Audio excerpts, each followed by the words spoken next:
Good afternoon, everyone. Welcome to today's Exploring by the Seat of Your Pants Hangout. My name is Joe Grabowski. I'll be your host for today.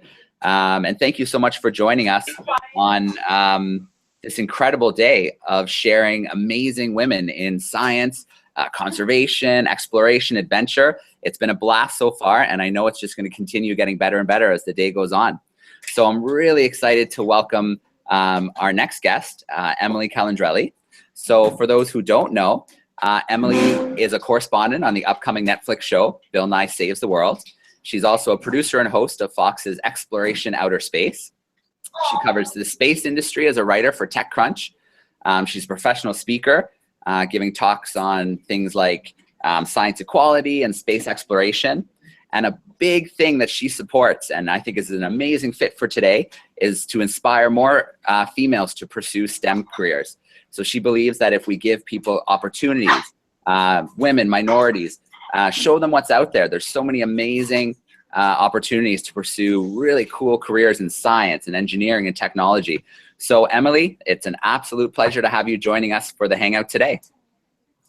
Hi, and hello to everyone here. I'm so excited to see all of your faces. This is really exciting for me. So I wanted to come here today to talk to you a little bit about what I do for my job and also why I love it, why I am really excited about science and space exploration, and maybe end on why I think students should really consider doing a career in the sciences or engineering or technology, because I think there's a lot of really good reasons why you should do that.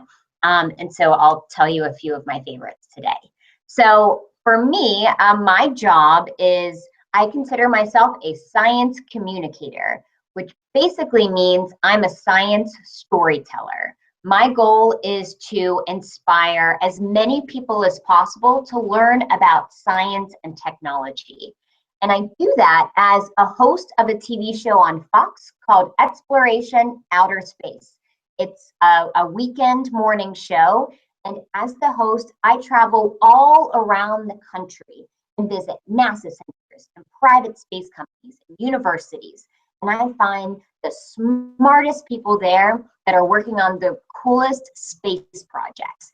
And I get to ask them any question I want, and they get to show me what they do for their job. It's been really fun because I've been able to do so many different cool things in the space industry. I've gotten to go to space camp. I've gotten to meet over a dozen astronauts. I've been able to put on an astronaut suit. I've been able to fly weightless like an astronaut inside a plane that I'll tell you about later because I think it's really cool. And I've gotten to, do aerobatic maneuvers. I've gotten to fly upside down in an airplane with a famous test pilot. And I've gotten to do all of these really cool things that have showed me how fun and exciting the space industry is. And now, do you guys know, raise your hand so I can see you. Raise your hand if you've heard of Bill Nye. Do you guys know Bill Nye? Okay, I see, okay, everybody knows Bill Nye.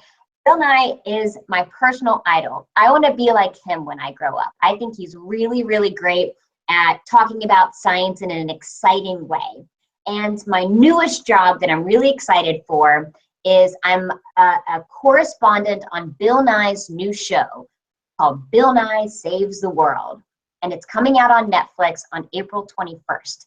And I think it's going to be a really great way for people to get excited about science because we're bringing in a lot of famous stars and we're doing experiments and we're traveling the world to find the coolest science stories. I do this type of work because I love science and specifically space exploration. I'm known as the space gal on social media.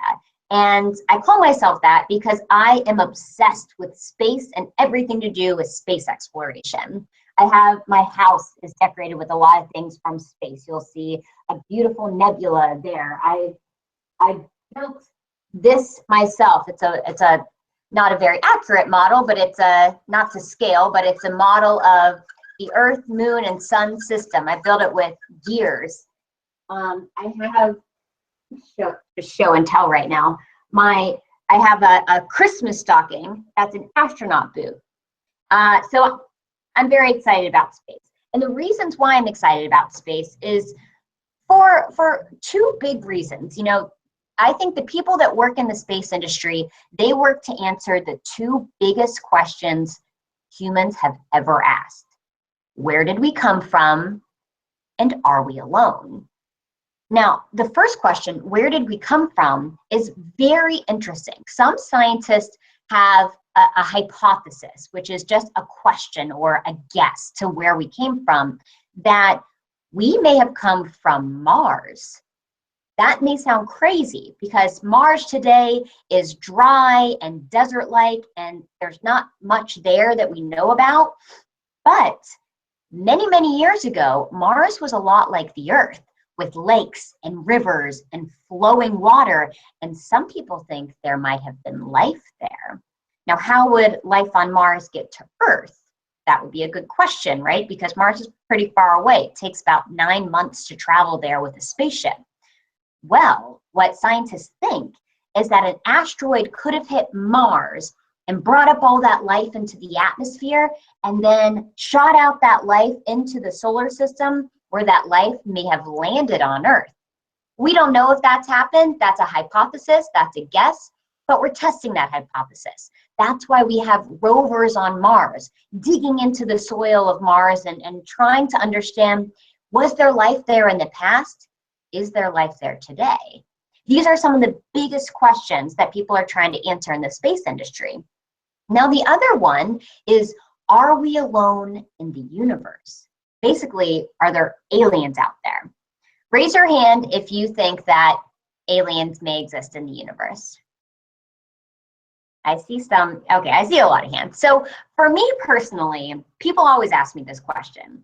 And it's a hard question because we don't know. We've been searching for a little while and we haven't found anything yet.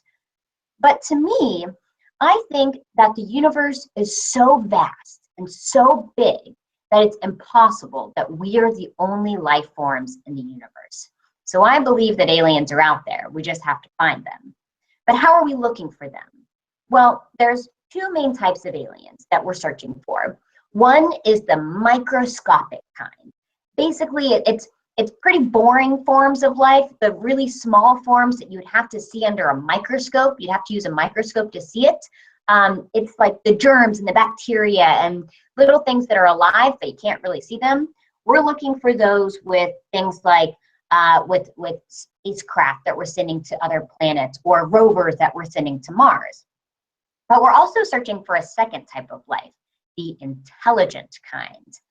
And this is the really interesting kind because this is the kind that's like us. We want to find aliens that are like us, right? Well, how do you find intelligent beings on another planet? It's really, really hard because these planets are so far away that we don't have good enough cameras to look at those planets and look on their surfaces and try to find to see if there's, you know, other smart beings like us there. We don't have good enough cameras for that. So instead, we say, okay, what makes us intelligent? We're intelligent because we have technologies, we have radios, we have TVs, we have things that humans have created that makes us intelligent. And some of our best technology emit radio waves out into the universe. That's how they work. That's how they communicate. That's how they transfer information. And radio waves are basically a different form of light that you can't see, but they go out into the universe at the speed of light. And we're leaking these radio waves out into the universe for anyone who might be listening. So if there are any aliens listening to our Earth, they would be able to hear our TV shows. They would be able to pick up the radio waves from, say, SpongeBob or Degrassi or whatever young kids are watching today. And they would be able to know that there was intelligent life on our planet, which is crazy. So that's what we're doing. That's how we're searching for intelligent life. We have these big radio telescopes that are basically, they look like big bowls. And these are our ears on the universe. This is the way that we are listening for radio waves from other planets. And we haven't found anything yet, but we've only been searching for less than 50 or 60 years. So we haven't been listening for that long. You know, our planet has been around for 4.5 billion years, and we've only been listening for 50 years. That's not a very long time. So I think there's still hope out there, and I think that aliens still exist. We just have to wait and find them. The other big reason why I like the space industry is because there's some really cool companies that are popping up in the last 5 or 10 years. And one of them I think is really cool because it has to do with Justin Bieber and Katy Perry, Ashton Kutcher, and Brad Pitt and Angelina Jolie. Now, this company is a company called Virgin Galactic, and they are developing a space plane that you could buy a ticket on and go up into space and become an astronaut. They haven't started flying yet, but they're close. And guess how much a ticket on this space plane costs? $250,000. So it's really, really, really expensive, which is why all these famous people are one of the only ones who have purchased tickets. But once they start flying, think about it. Justin Bieber will technically become an astronaut. Isn't that crazy? Do you want to live in a world where Justin Bieber is an astronaut? I do. I think that sounds great. I think that's really cool. That means that people, to put this into perspective, there have only been about 600 people in the history of time that have ever gone into space. Only 600 some people that have viewed our Earth beyond our atmosphere, that have gotten that beautiful perspective of Earth as a planet, as a globe from the outside. That's not that many people. That's not that many people who have been able to see Earth without borders, to see Earth with that very thin atmosphere, to know that intuitively it makes sense that humans are changing our climate. Not that many people that know that perspective. Virgin Galactic has already sold over 700 tickets into space, which means once they start flying, they will more than double the number of humans that have ever gone to space. And I think that's pretty cool. Now, I want to talk a little bit about why I think science, or why I think students should go into science and engineering. And one of my favorite reasons is because as a student who's studying science, you get to do some of the coolest things that students have ever done.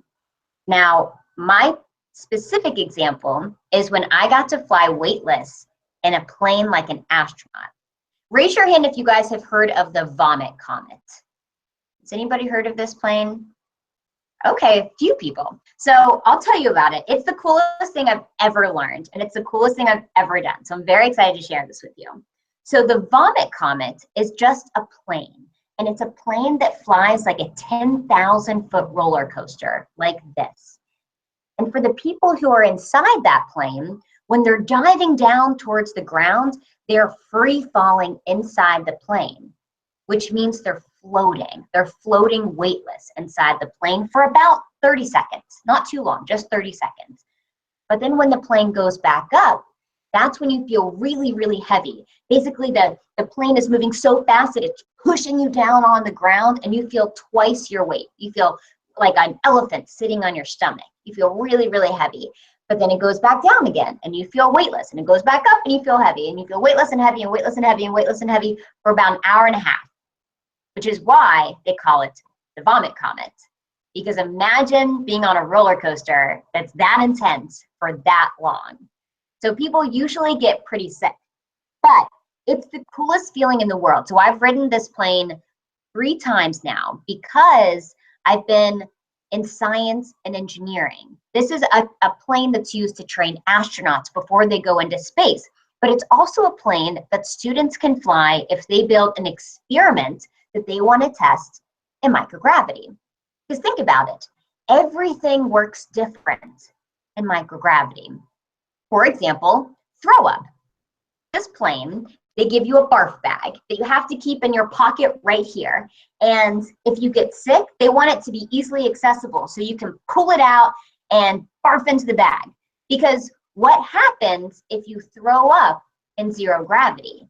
Where does that throw up go? Everywhere, right? Because everything works different in microgravity. It doesn't just fall to the ground and easy to wipe up. No, it goes everywhere.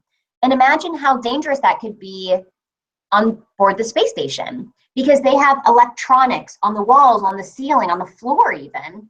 And if they get water or crumbs into any of those equipment, water and electronics don't mix, right? So you have to be very, very careful and understand how things work. Even fire works different in microgravity.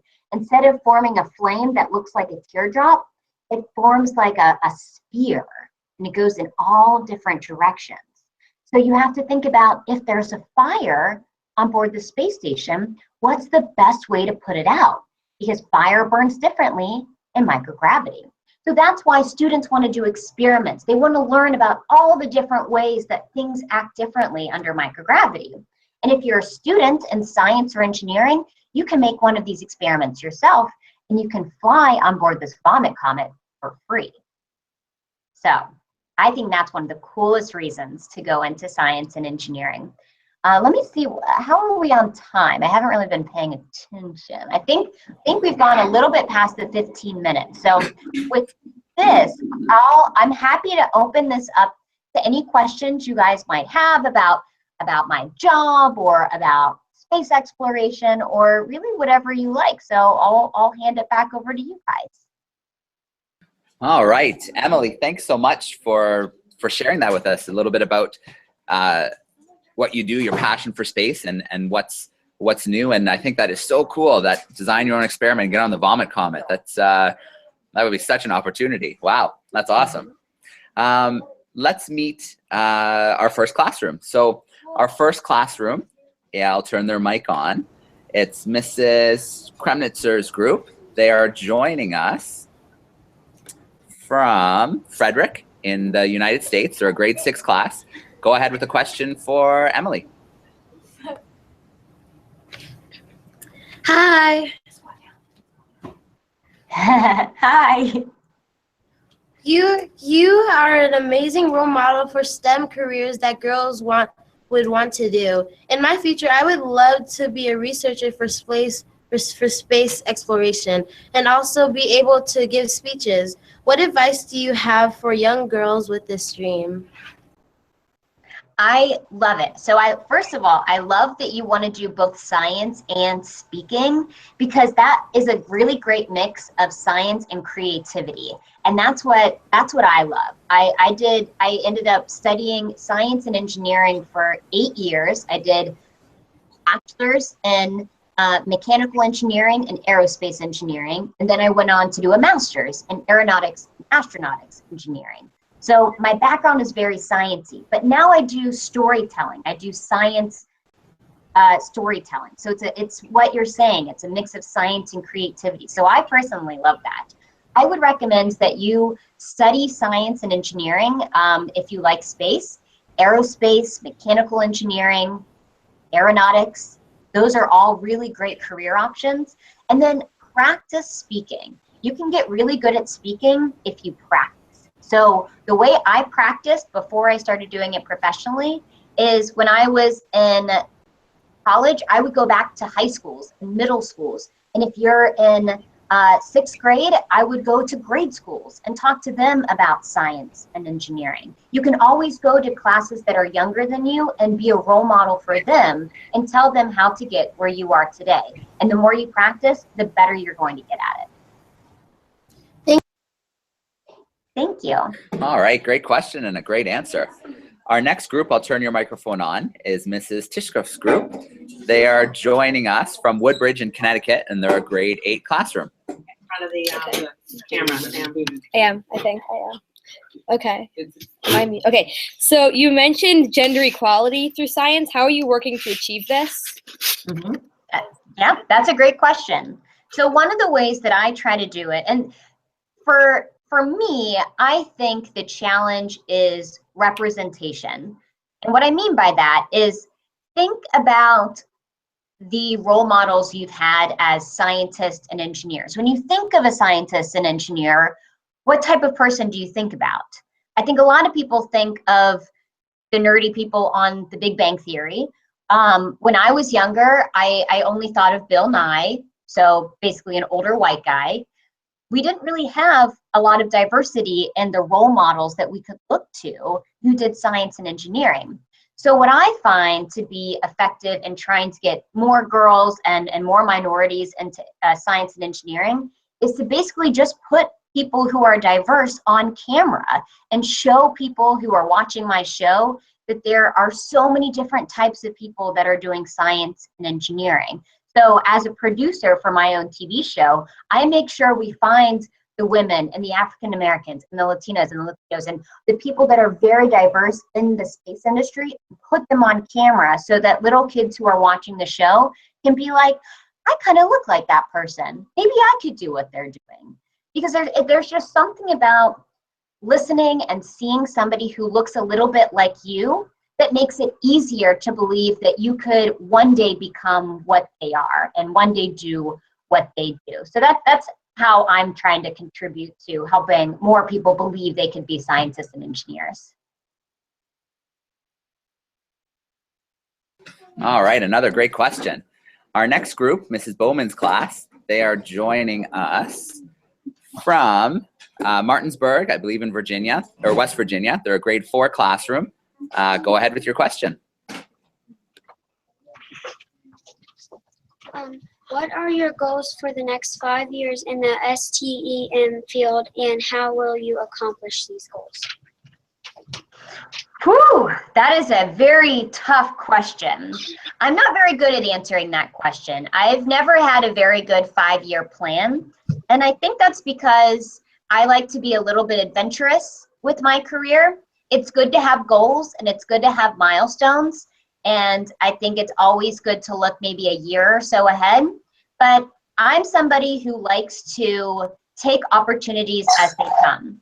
For example, when I was in grad school, after I had graduated in engineering, I started looking for jobs, and I was looking for engineering jobs or science jobs, and I got an email one day that was like, would you like to be the host of a TV show about outer space?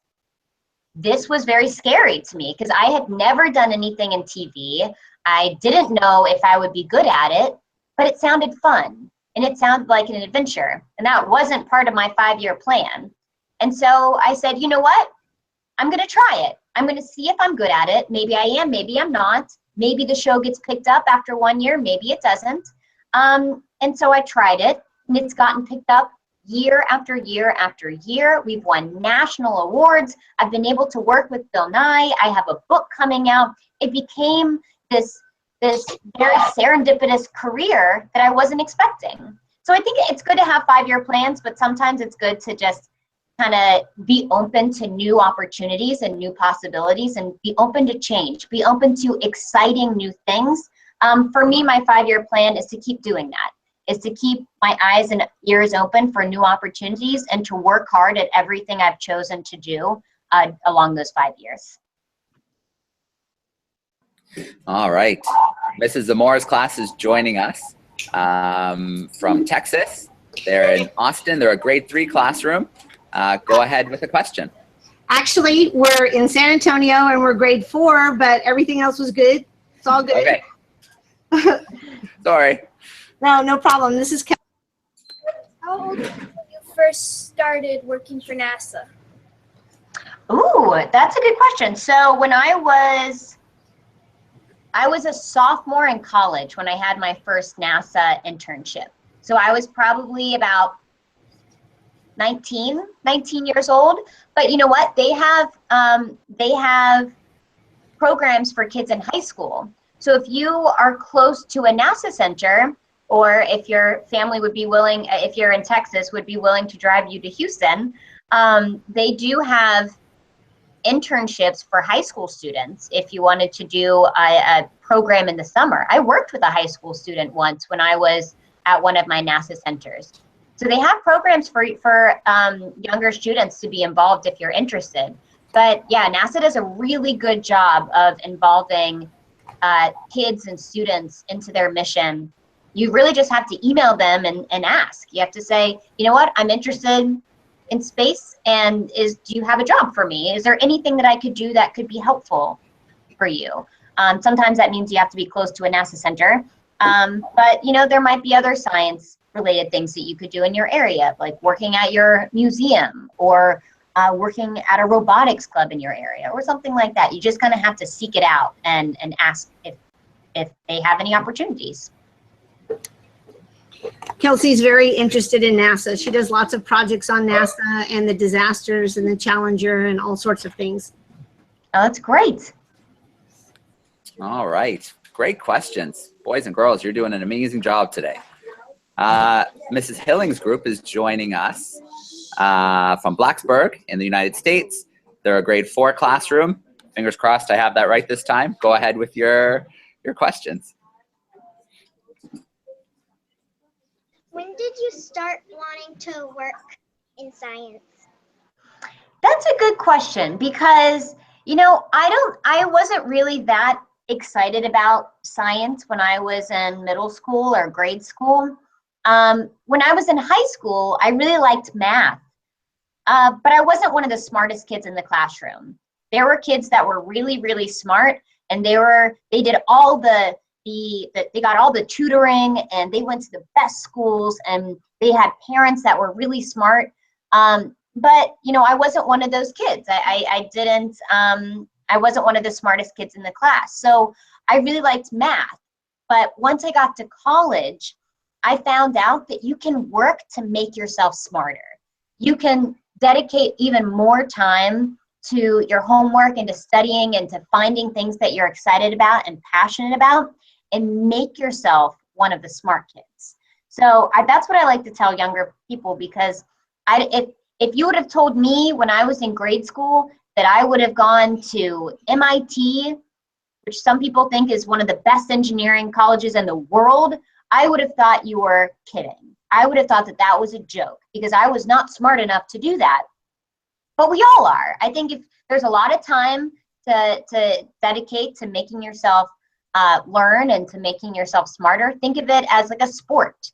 With any other muscle, you have to train it to make sure that you're good at soccer, or you're good at basketball, or you're good at running. Your brain is just like a muscle. You have to train it and make sure that you can you keep up with that training. Over time, you'll make yourself smarter. So yeah, I think in high school I started to realize that I really liked math, and then it was in college where I was like, yeah, I really like science and math. All right. And our final group joining us is Mrs. Digby's group in Fairfax in the US, and they are grade 11 classroom, and your microphone should be on. And actually, I just can't reach it, so you might need to turn it on for me.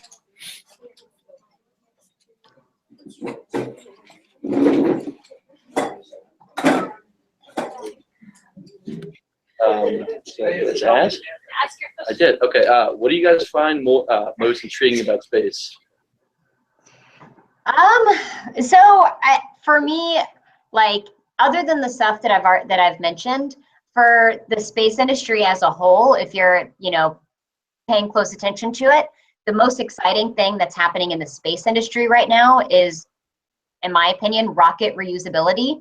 So if you follow SpaceX or Blue Origin, being able to launch a rocket and bring the first stage back to a floating platform in the ocean is mind-boggling. It is changing the entire industry, because right now, rockets are a one-and-done mission. You fly a rocket into space to bring a satellite into space, and then you essentially throw the entire rocket away. It's incredibly wasteful. But imagine if we did that with planes. Like if you flew from San Francisco to New York in a Boeing 747 or whatever, and then they threw away the entire plane, and they had to build a new one and buy a new one to get you back to San Francisco. Your plane ticket would be millions of dollars. And so by trying to make rockets more like planes, meaning you use them once, you make sure they're okay, dust them off, make sure that everything is working fine, and then you use them again and again and again and again. They're trying to make rockets cheaper. And by making rockets cheaper, you're making it easier for more people to launch things into space, more experiments, more people. I mean, it can make rockets more like aviation. So for me, I think that's the most exciting thing that's happening in the space industry.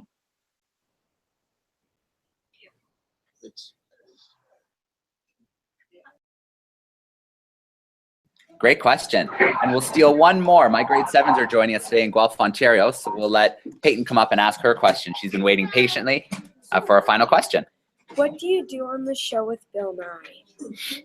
Ooh, so I am a correspondent, which means I travel the world and do the field segments, kind of like when you see on the Weather Channel when somebody goes out into the eye of the hurricane and is reporting about the hurricane, and some of the other people are in the office saying, like, tell us about that hurricane, John, or whatever. I'm like that person for Bill Nye. And for the show, I traveled to the other end of the world to cover a few stories for him about space and vaccines and women's education. And when I got back to the studio, I talked with Bill Nye about what I found. So I try to find really interesting stories for him and travel the world to find them. All right. Well, Emily, can't thank you enough. It was an awesome hangout. We had tons of classrooms watching online. Thank you so much for the classrooms who joined in live and had the just great questions for us. It's been an amazing day so far, and there's still more to come. Emily, again, thank you so much, and we're so excited to see what comes in April and beyond. Yeah, thank you guys so much for having me. And one last thing, if you guys like a lot of the stuff that I'm talking about, check out my book, Ada Lace on the Case. It's on Amazon right now, so you can purchase it right now. It's my pet project that I'm very excited to share my love of science and technology with kids grades 1 through 5. So if you're interested in reading my book, Ada Lace on the Case, check it out. All right. Well, thank you again. I'm going to turn the microphones on and give the classrooms a chance to say goodbye and thank you. And then we'll sign off for today. So here we go. Microphones coming on.